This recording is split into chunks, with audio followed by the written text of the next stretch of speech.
दोस्तों आज मैं आपको इंट्रोड्यूस करवाऊंगा mega star IELTS visa coaching centre से।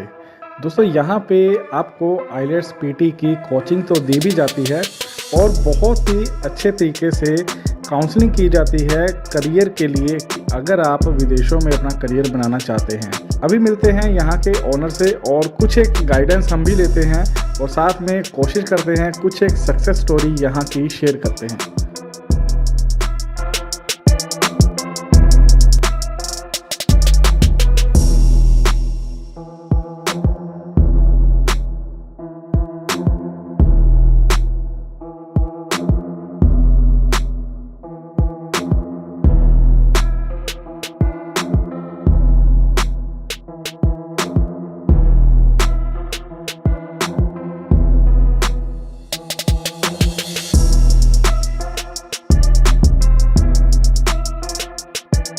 हेलो एवरीवन, आज मेगा स्टार ਤੁਹਾਡੇ सामने एक और अपनी सक्सेस स्टोरी लेके आ रहे हैं ऑस्ट्रेलिया स्टूडेंट वीज़ा।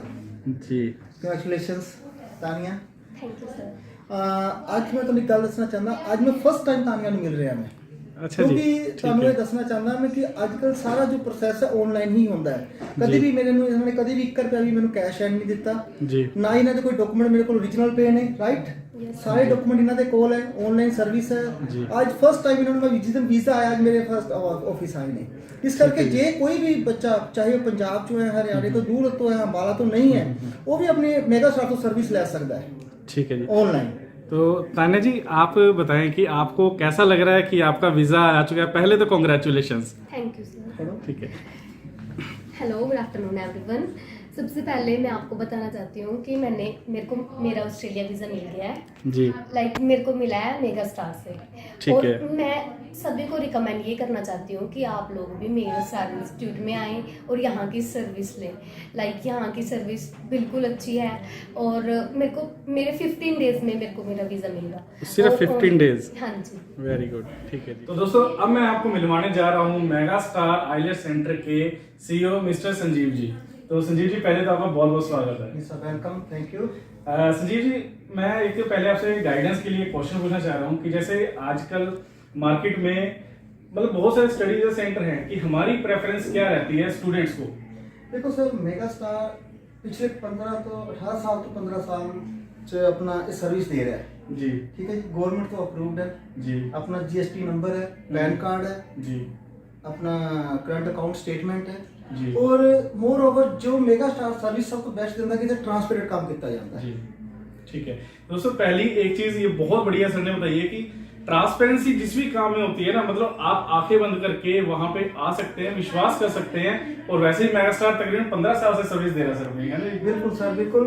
और आपको मेगा स्टार आपसे एक बात शेयर करना चाहता है कि मेरे जो क्लाइंट है 80% क्लाइंट जो जी। है वो पुलिस डिपार्टमेंट से हैं। अच्छा, वेरी गुड जी, वेरी गुड। मतलब दोस्तों ट्रस्ट फैक्टर की एक देखिए बात होती है ये, क्योंकि एक्सपीरियंस जो होता है ना, एक्सपीरियंस बहुत चीजें सिखाता है और एक्सपीरियंस के साथ साथ आपको एक ट्रस्ट चीज जैसे मिल रही है कि 80% जो क्लाइंट है वो तकरीबन पुलिस डिपार्टमेंट से कहीं ना कहीं टच में है। तो सर जैसे आजकल स्टडी वीजा के लिए हम प्रेफर कौन सी कंट्री कर रहे हैं, देखो, या आजकल- क्रेज जैसे कह सकते हैं आजकल स्टूडेंट से कहाँ बना हुआ है? आजकल जो बच्चों का रुझान है वो ज्यादातर ऑस्ट्रेलिया और कनाडा वाला है। अच्छा जी। तो उन्होंने रिसेंटली आज भी साढ़े 2 वीजे आए हैं अच्छा, और कनाडा और ऑस्ट्रेलिया का जी जी। जी जी जी जी। ਤੇ ਬਹੁਤ ਵਧੀਆ ਹੈ ਬੱਚੇ ਆਪਣੇ। ਬਸ ਮੈਂ ਬੱਚਿਆਂ ਨੂੰ ਇਹ ਦੇਖਣਾ ਕਹਿਣਾ ਚਾਹੁੰਦਾ ਹਾਂ, ਮੇਰੇ ਵੱਲੋਂ ਇਹੀ ਤੁਹਾਨੂੰ ਐਡਵਾਈਸ ਹੈ ਕਿ ਅਗਰ ਤੁਸੀਂ ਕਿਸੇ ਵੀ ਕੰਟਰੀ ਜਾਣਾ ਚਾਹੁੰਦੇ ਹੋ जी ਤੁਸੀਂ ਇਹ ਨਾ ਦੇਖੋ ਕਿ ਮੇਰਾ ਕੋਈ ਰਿਸ਼ਤੇਦਾਰ ਉਸ ਕੰਟਰੀ ਦੇ ਵਿੱਚ ਹੈ ਜਾਂ ਮੇਰਾ ਦੋਸਤ ਉਸ ਕੰਟਰੀ ਦੇ ਵਿੱਚ ਗਿਆ ਮੈਂ ਤਾਂ ਜਾਣਾ ਹੈ। ਤੁਸੀਂ ਜੇ ਕੰਟਰੀ ਨੂੰ ਤੇ ਕੋਰਸ ਜੇ ਚੂਜ਼ ਕਰਨਾ ਹੈ ਤਾਂ ਆਪਣੇ ਪ੍ਰੋਫਾਈਲ ਦੇ ਅਕੋਰਡਿੰਗ ਚੂਜ਼ ਕਰਨਾ ਹੈ ਕਿ ਤੁਹਾਡਾ ਪ੍ਰੋਫਾਈਲ ਕੀ ਹੈ, ਤੁਹਾਡੀ ਐਜੂਕੇਸ਼ਨ ਕੀ ਹੈ, ਤੁਹਾਡੀ ਤੁਸੀਂ ਉਸ ਕੰਟਰੀ ਵਾਸਤੇ ਐਲੀਜੀਬਲ ਹੋ ਜਾਂ नहीं हो। उसमें इजी हो जाता है कैंडिडेट के लिए भी, हाँ जी। है ना? और कंट्री यही सब तो पहला स्टेप जो कैंडिडेट वास्ते यही है। जी जी जे उसने अपना बाहर जाने तक सपना पूरा करना है कि मैंने फॉर एग्जांपल मैंने कनाडा जाके अपनी हाई स्टडी लेनी है, जी। तो सब तो पहला स्टेप होता क्या है कि वो देखे कि मैं एलिजिबल हूं उस कंट्री वास्ते। हाँ। उस कंट्री से मैंने जो कोर्स करना चाहता हूं उसकी जो टर्म्स एंड कंडीशंस उनको फुलफिल करना है। उस तो बाद ही वो डिसाइड करे कि मैं उस कंट्री से जाना है तो वो कोर्स चूज करना है। ठीक है। तो इसमें जैसे आप बता रहे हैं कि जैसे पहले एलिजिबिलिटी जरूरी होती है। अब कोई कैंडिडेट है जिसको अपनी एलिजिबिलिटी का इतना आइडिया नहीं है, लेकिन वहां पे उसके साथ धोखा होने के चांस होते हैं। बिल्कुल जी, बिल्कुल। क्योंकि जैसे मैंने मार्केट में सुना है कि कुछ एक एजेंट्स रहते हैं जो अपने अकॉर्डिंगली उसको प्रेफर कर देते हैं, मतलब अपना मार्जिन लेने के लिए। तो ऐसे कुछ फ्रॉड भी आपके सामने आए होंगे, तो कुछ थोड़ा सा आइडिया दीजिए, गाइड ਬਿਲਕੁਲ कीजिए। ਅੱਜ ਕੱਲ ਮਾਰਕੀਟ ਦੇ ਵਿੱਚ ਬਹੁਤ ਜ਼ਿਆਦਾ ਇਹ ਹੋ ਰਿਹਾ ਕਿ ਬੱਚਿਆਂ ਨੂੰ ਪਤਾ ਤਾਂ ਹੁੰਦਾ ਨਹੀਂ, ਦੇਖੋ ਬਿਲਕੁਲ ਦੇਰ ਤੱਕ ਇਸੇ ਕਰਕੇ ਉਹਨਾਂ ਨੂੰ ਬੱਚੇ ਕਿਹਾ ਜਾਂਦਾ ਹੈ ਹਾਂਜੀ, ਨਾ ਹਾਂਜੀ। ਕਿ ਉਹਨਾਂ ਨੂੰ ਇੰਨੀ ਹਲੇ ਵੈਲ ਨੌਲੇਜ ਨਹੀਂ, ਇਸ ਕਰਕੇ ਸਭ ਤੋਂ ਪਹਿਲਾਂ ਜੋ ਪਹਿਲਾ ਸਟੈਪ ਹੈ ਮੈਂ ਕਹਿੰਦਾ ਕਿ ਕੋਰਸ ਚੂਜ਼ ਕਰਨ ਤੋਂ ਵੀ ਪਹਿਲਾ ਸਟੈਪ ਹੈ ਕਿ ਉਹ ਅੱਛਾ ਕੰਸਲਟੈਂਟ ਚੂਜ਼ ਕਰਨ। बिल्कुल जी। ਜੇ ਕਿਸੇ ਕੰਸਲਟੈਂਟ ਕੋਲ ਜਾ ਰਹੇ ਨੇ, ਮਾਰਕੀਟ ਵਿਊ ਦਾ ਦੇਖਣ, ਉਹਦਾ ਐਕਸਪੀਰੀਅੰਸ ਦੇਖਣ, ਕਿੰਨੇ ਸਾਲਾਂ ਤੋਂ ਆਪਣੀ ਸਰਵਿਸ ਦੇ ਰਿਹਾ ਔਰ ਉਸਨੇ ਅੱਜ ਤੱਕ ਕਿੰਨੇ ਕੁ ਵੀਜ਼ੇ ਲਗਵਾ ਚੁੱਕਾ ਹੈ। जी ਠੀਕ ਹੈ ਸਰ। बिल्कुल। ਇਹ ਨਹੀਂ ਹੈ ਕਿ ਆਪਣਾ ਪ੍ਰੋਫਾਈਲ ਕਿਸੇ ਨੂੰ ਵੀ ਜਾ ਕੇ ਡਾਕੂਮੈਂਟ ਦੇ ਦਿਓ। ਕੱਲ ਤੁਸੀਂ ਮੰਨੋਗੇ ਕਿ ਮੇਰੇ ਕੋਲ ਕੇਸ ਆਇਆ ਹੈ, ਉਸ ਕਿਸੇ ਮੈਂ ਕੰਸਲਟੈਂਟ ਦਾ ਨਾਮ ਨਹੀਂ ਲਵਾਂਗਾ, ਜੀ। ਉਹ ਬੱਚਾ ਕੰਸਲਟੈਂਟ ਕੋਲ ਗਿਆ ਤੇ ਕਹਿੰਦਾ ਜੀ ਮੈਂ ਆਪਣਾ ਵੀਜ਼ਾ ਆਸਟ੍ਰੇਲੀਆ ਵਾਸਤੇ ਅਪਲਾਈ ਕਰਨਾ ਹੈ। ਬੱਚੇ ਨੇ ਉਸਨੇ ਉਹਦੇ ਡਾਕੂਮੈਂਟ ਵੀ ਰੱਖ ਲਏ, ਪਾਸਪੋਰਟ ਵੀ ਰੱਖ ਲਏ, ਸਾਰੇ ਡਾਕੂਮੈਂਟ ਆਪਣੇ ਕੋਲ ਰੱਖ ਲਏ ਅੱਛਾ ਔਰ ਜੀ। 1 ਮਹੀਨੇ ਤੋਂ ਉਸਨੂੰ ਨਾ ਤਾਂ ਕੋਈ ਆਫਰ ਲੈਟਰ ਆਇਆ, ਨਾ ਹੀ ਉਸਨੂੰ ਕੋਈ ਡਾਕੂਮੈਂਟ ਦਿੱਤਾ ਉਸਨੇ। मतलब ओरिजिनल डॉक्यूमेंट रखे उसके। ਹਾਂਜੀ, ਔਰ ਉਸਨੂੰ ਓਰੀਜਨਲ ਡਾਕੂਮੈਂਟ ਵਾਪਸ ਲੈਣ ਵਾਸਤੇ ਉਹਦੇ ਹੱਥ ਪੈਰ ਜੋੜਨੇ ਪਏ ਕਿ ਮੇਰੇ ਡਾਕੂਮੈਂਟ ਵੀਰੇ ਵਾਪਸ ਕਰ ਦੇ। बिल्कुल बिल्कुल दोस्तों, देखिए ये चीज बहुत ज्यादा जरूरी है कि पहले तो ओरिजिनल डॉक्यूमेंट आप किसी को दो मत, ऐसा सर है ना, बिल्कुल ओरिजिनल देने की जरूरत नहीं है। ਓਰੀਜਨਲ ਦੀ ਜ਼ਰੂਰਤ ਨਹੀਂ, ਅੱਜ ਕੱਲ ਆਨਲਾਈਨ ਸਾਰਾ ਕੰਮ ਹੈ। ਤੁਹਾਡੀ ਆਸਟ੍ਰੇਲੀਆ ਦੀ ਫਾਈਲਿੰਗ ਹੋਵੇ, ਕੈਨੇਡਾ ਦੀ ਫਾਈਲਿੰਗ ਹੋਵੇ, ਸਾਰੀ ਆਨਲਾਈਨ ਸਬਮਿਟ ਹੁੰਦੀ ਹੈ। ਮੇਰੇ ਆਫਿਸ ਤੁਸੀਂ ਮੈਂ ਅੱਜ ਤੱਕ ਕਿਸੇ ਬੱਚੇ को ओरिजिनल डॉक्यूमेंट नहीं दिंदा सर। तो सर जैसे मान लीजिए अब मेरे पास मैं किसी कंसल्टेंट के पास जाता हूँ और मेरे को पे करना है, उसको पेमेंट देनी है, तो उसका मोड क्या रखना चाहिए? मतलब जैसे कैश हम प्रेफर कर लेते हैं कि कैश दे दें, तो क्या वो ठीक रहता है या नहीं रहता वो? ਦੇਖੋ ਸਰ, ਮੇਰੀ ਜੋ ਸਟੂਡੈਂਟਸ ਨੂੰ ਇਹੀ ਐਡਵਾਈਸ ਹੈ ਕਿ ਅਗਰ ਤੁਸੀਂ ਕਿਸੇ ਵੀ ਕੰਸਲਟੈਂਟ ਦੇ ਆਫਿਸ ਜਾ ਕੇ ਆਪਣੇ ਜੋ ਮੋਡ ਆਫ ਪੇਮੈਂਟ ਹੈ, ਜੋ ਸਰ ਤੁਸੀਂ ਕੁਐਸਚਨ ਪੁੱਛਿਆ, ਬਹੁਤ ਵਧੀਆ ਕੁਐਸਚਨ ਪੁੱਛਿਆ ਹੈ, ਉਹ ਹਮੇਸ਼ਾ ਤੁਸੀਂ ਚੈੱਕ ਦੇ ਥਰੂ, जी कभी भी कैश पेमेंट ना दो, मैं चेक के थ्रू दो या बैंक के थ्रू पेमेंट ट्रांसफर ठीक करो।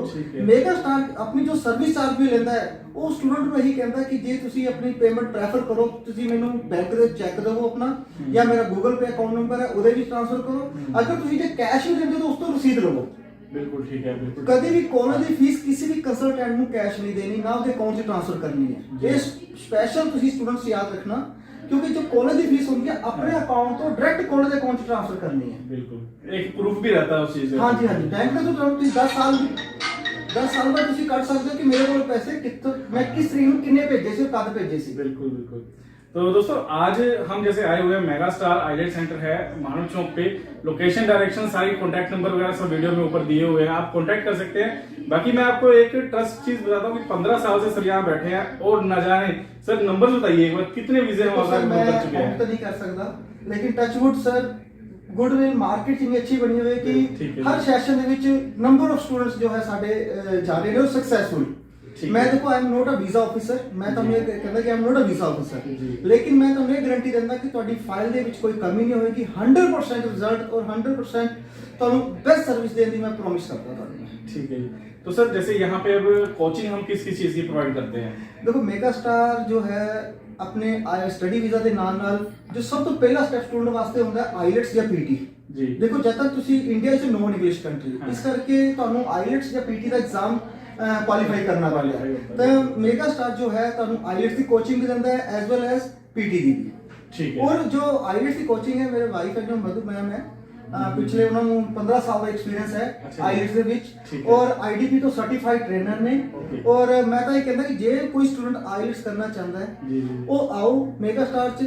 ਕਿਸੇ ਦੇ ਮੇਰੇ ਕਹਿਣ ਤੇ ਨਹੀਂ, ਕਿਸੇ ਦੇ ਹੋਰ ਦੇ ਕਹਿਣ ਤੇ ਨਹੀਂ ਕਿ ਹਾਂ ਜੀ ਬੈਸਟ ਸੈਂਟਰ ਹੈ, ਬੈਸਟ ਕੋਚਿੰਗ ਦਿੰਦਾ ਹੈ। ਤੁਸੀਂ 2 ਦਿਨ ਇੱਥੇ ਪਹਿਲਾਂ ਡੈਮੋ ਕਲਾਸ ਲਗਾ ਕੇ ਦੇਖੋ, ठीक है। ਉਹ ਫ੍ਰੀ ਆਫ ਕੋਸਟ ਹੈ ਡੈਮੋ ਕਲਾਸ, ਕੋਈ ਚਾਰजेस ਨਹੀਂ ਹੈ। ਜੇ ਤੁਹਾਨੂੰ ਠੀਕ ਲੱਗਦਾ ਕਿ ਤੇ ਸਰਵਿਸ ਅੱਛੀ ਦਿੱਤੀ ਜਾਂਦੀ ਹੈ, ਤੁਸੀਂ ਤਾਂ ज्वाइन करो। दोस्तों वैसे ही मैं आपको एक चीज बता देता हूँ कि मतलब कि जैसे सर बता रहे 15 साल से तकरीबन यहाँ पे मेरे को भी देखते हैं, मतलब मैं अम्बाला से बिलोंग करता हूँ, तकरीबन 6-7 साल से जब से मैं मतलब थोड़ा घूमने फिरने लगा हूँ लोकल, तो मैंने भी सरकार इंस्टीट्यूट यहाँ पे देखा है। और एक ही लोकेशन पे, मतलब कभी ऐसा नहीं हुआ कि 1-2 किलोमीटर भी हमने लोकेशन चेंज कर दी हो, एक ही लोकेशन पे इतने टाइम से सर बैठे हुए हैं। ये बात रहती है सिर्फ ट्रस्ट की, क्योंकि ये जो मतलब सेगमेंट है ना, आपको वीजा के लिए, करियर के लिए बाहर जाना है, तो सबसे पहला बात आती है पैसों की, क्योंकि पैसा बहुत ज्यादा लगता है। और दूसरी बात जो आती है वो आती है ट्रस्ट की। एक ऐसे ट्रस्ट वर्दी इंसान के पास अगर आप आते हैं तो आपका पैसा भी सेफ है और आपका करियर भी। तो सर से मैं ज्यादा क्वेश्चन नहीं करता क्योंकि बहुत सारी मीटिंग्स अभी सर की है। तो sir thank you so much, आपने हमें टाइम दिया। और अगर कुछ भी मतलब कि आपको ऐसा लगता है कि कुछ हमसे मिस हो गया है तो 1-2 लाइन में अगर आप बताना चाहें तो प्लीज। ਬਸ ਸਰ ਮੈਂ ਤੁਹਾਨੂੰ ਇਹੀ ਇੱਕ ਵਾਰੀ ਫੇਰ ਤੁਹਾਨੂੰ ਬੱਚਿਆਂ ਨੂੰ ਇਹ ਅਵੇਅਰ ਕਰਨਾ ਚਾਹੁੰਦਾ ਕਿ ਆਪਣਾ ਕੰਸਲਟੈਂਟ अच्छा चूज ਕਰਨ जी और अपना जो कॉलेज और कोर्स है अपनी स्टडी के अकॉर्डिंग चूज करन ਔਰ ਜੋ ਕੋਈ ਵੀ ਪੇਮੈਂਟ ਹੈ ਕਿਸੇ ਵੀ ਆਫਿਸ ਦੇ ਵਿੱਚ, ਚਾਹੇ ਉਹ ਮੇਰਾ ਹੀ ਆਫਿਸ ਹੈ ਜਾਂ ਕਿਸੇ ਦਾ ਵੀ ਆਫਿਸ ਹੈ, ਉਹਦੇ ਵਿੱਚ ਕੈਸ਼ ਇਨ ਹੈਂਡ ਪੇਮੈਂਟ ਨਾ ਦਿਓ। बैंक के थ्रू पेमेंट ट्रांसफर करो, चेक के थ्रू पेमेंट ट्रांसफर करो, गूगल पे करो, और कॉलेज की फीस कभी भी किसी कंसल्टेंट के अकाउंट के विच ना पाओ, डायरेक्ट अपने अकाउंट तो कॉलेज में ट्रांसफर करो। ठीक है sir, thank you sir. Thank you दोस्तों, मिलते हैं अगली वीडियो में, तब तक के लिए थैंक यू सो मच यहाँ तक बने रहने के लिए।